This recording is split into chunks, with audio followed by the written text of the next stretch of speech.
Hey Frank, what are you watching? Star Trek Into Darkness?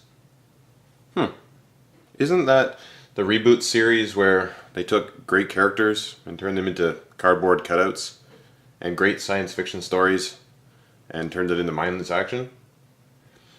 Okay, and this is the sequel, right? What do they do in this one? Wrath of Khan? Okay, I guess. Let's dig in.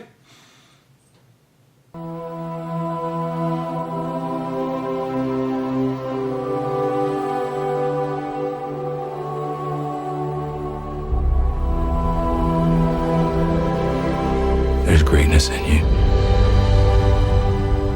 but there's not an ounce of humility. You think that you can't make mistakes, but there's gonna come a moment when you realize you're wrong about that.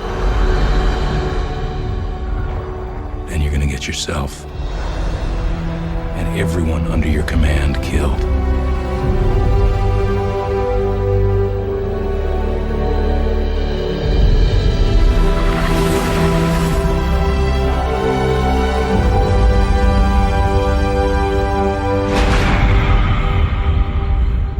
You think you're safe. You are not.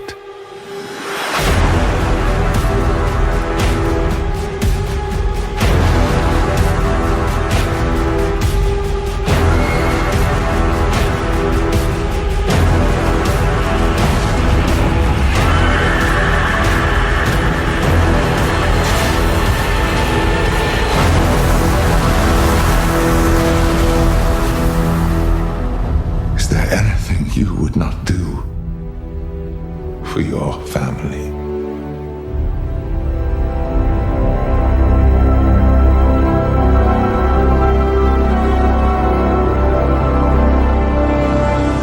Oh my god, Frank, what the hell was that shit?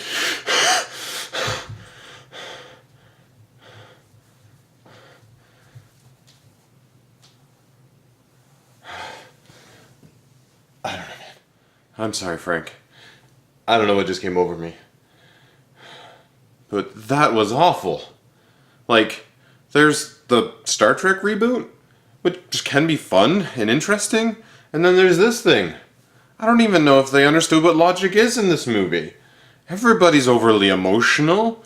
There's so many plot holes. Science fiction doesn't even make sense. It's boring at times. And they just have action scenes for the sake of having action scenes. I don't get it. This isn't a Star Trek movie. This isn't even Wrath of Khan. What did you think, Frank? That's what I thought. It's terrible. Here's a really good example of why it's so bad. In the opening, we have a really great moment of them having to save a people from an exploding volcano. I was originally like, oh god, they can't do that. It's the Prime Directive. That's a big thing in Star Trek. And what do I get? I get slapped in the face because they bring up the Prime Directive. Awesome! Thank you! But then, Spock gets into trouble. And they find the only way to save him is by ruining the Prime Directive and exposing entire cavemen-like people to the Starship Enterprise. They even show them drawing it in the sand later on. Now, that is just balls. Huge balls to the Star Trek series. I can't believe they had the balls to do that.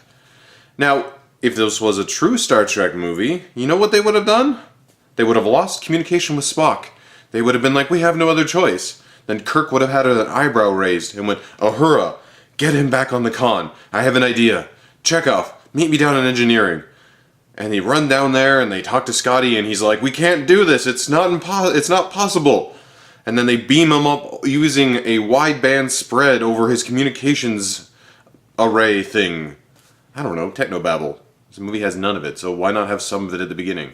And then Spock is saved and they didn't have to expose anybody to the Enterprise. It would have been a great Star Trek moment. That's exactly what Star Trek does. They take the impossible, they throw science fiction at it, they have some technobabble, and it's great.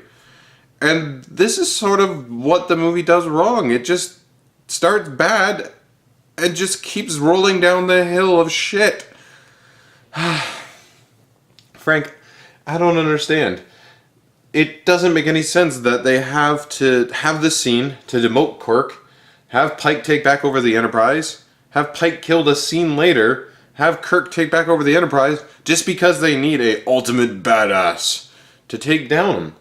Why even do all of that? It makes you feel like the first 10 minutes of the movie are just completely wasted. I have to say the only redeeming quality of that first 10 minutes is when Kirk has to take down a gunship. And he comes up with the great idea of throwing something into the engine of the ship. And what happens? It goes slightly wrong and he has to duck. That's a Kirk thing to do. He improvises, but he doesn't completely use his mind.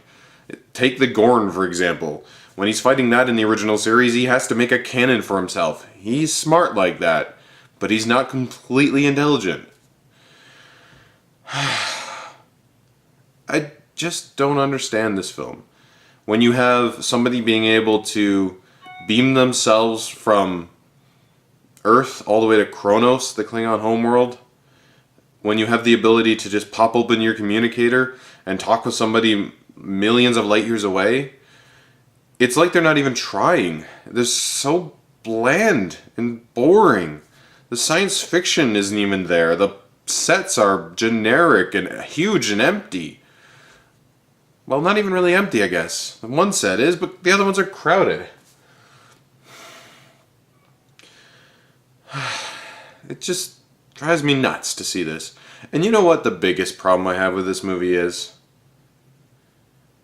It's that they're willingly, and I mean openly, walking up and pissing on Gene Roddenberry's grave.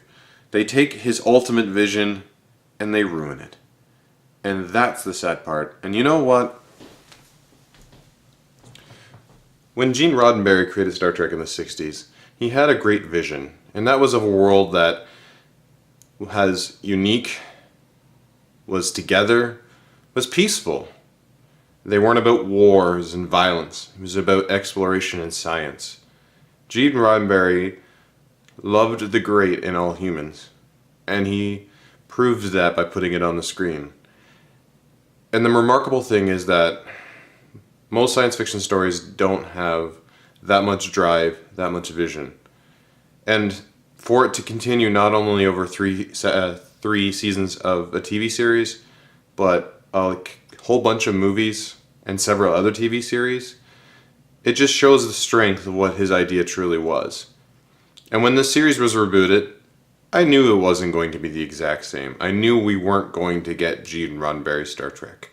We were going to get J.J. Abrams' Star Trek for this new generation. And I was okay with that, and I was okay with the Star Trek reboot. It felt unique enough, fun enough, to be a good movie.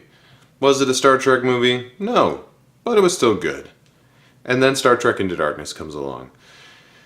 And by taking ideas from Wrath of Khan, which is considered the greatest Star Trek movie, you just are opening yourself for a slew of critiques, comments, backlash, and most of all, comparison. And when you're compared to Gene Roddenberry's Star Trek, you're just going to fail. And fail this movie did. Frank? Let's go watch Wrath of Khan.